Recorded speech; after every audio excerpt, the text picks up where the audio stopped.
ఆంధ్రప్రదేశ్లోని అనంతపురం జిల్లాలో ఉన్న ఒక చిన్న గ్రామం ప్రపంచానికే ఒక సవాలుగా నిలుస్తుందని ఎవరైనా ఊహించారా? ఆధునిక ఇంజనీరింగ్కు కూడా అందని ఒక అద్భుతం ఇక్కడ ఉంది. 70 భారీ రాతి స్తంభాలున్న ఒక మంటపంలో ఒక్క స్తంభం మాత్రం నేలను తాకకుండా గాలిలో వేలాడుతోంది. అవును, మీరు విన్నది నిజమే. ఆ స్తంభం కింద నుండి మీరు ఒక పల్చటి వస్త్రాన్ని లేదా పేపర్ను సులభంగా అవతలికి పంపవచ్చు. ఈ స్తంభం ఎలా వేలాడుతోంది?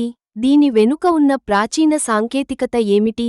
లేపాక్షి అనే పేరు వెనుక ఒక అద్భుతమైన పురాణ గాథ ఉంది. త్రేతాయుగంలో రావణుడు సీతాదేవిని అపహరించి లంకకు తీసుకువెళ్తున్నప్పుడు జటాయువు అనే పక్షి సీతమ్మను రక్షించడానికి రావణుడితో పోరాడుతుంది. ఆ పోరాటంలో రెక్కలు తెగి జటాయువు ఇక్కడే పడిపోతుంది.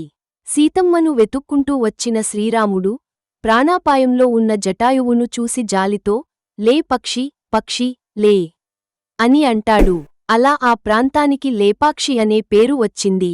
ఇక్కడి ఆలయంలో సీతమ్మ వారి పాదముద్రగా పిలవబడే ఒక పెద్ద అడుగు ఆకారం కూడా ఉంది. అది ఎప్పుడూ నీటితో నిండి ఉండటం మరో వింత.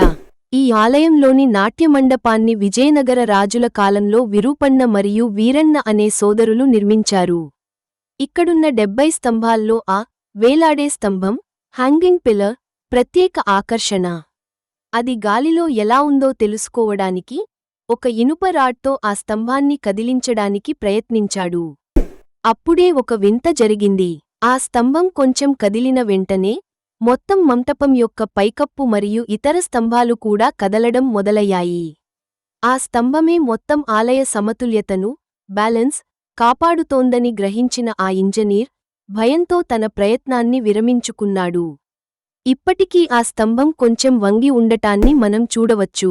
కానీ ఇక్కడ ఈ స్తంభం మొత్తం మంటపం యొక్క భారాన్ని మోస్తూనే నేలకు తాకకుండా ఉండటం యాంటీ గ్రావిటీ ఇంజనీరింగ్కు నిదర్శనం. ఆ కాలంలోనే శిల్పులు రాతి యొక్క గురుత్వాకర్షణ శక్తిని, ఒత్తిడిని, స్ట్రెస్ డిస్ట్రిబ్యూషన్ ఎలా లెక్కించారో అర్థం కావడం లేదు. ఈ ఆలయం మొత్తం ఒకే భారీ రాతిపై, మొనలిథిక్ రాక్, నిర్మించబడింది. ఆ రాతిని కూర్మశైలం అని అంటారు, అంటే తాబేలు ఆకారంలో ఉన్న కొండ అని అర్థం. లేపాక్షి కేవలం ఒక ఆలయం మాత్రమే కాదు, మన పూర్వీకుల మేధస్సుకు ఒక సజీవ సాక్ష్యం. ఇక్కడి భారీ ఏకశిలా నంది విగ్రహం ప్రపంచంలోనే అతిపెద్ద నంది విగ్రహాలలో ఒకటి.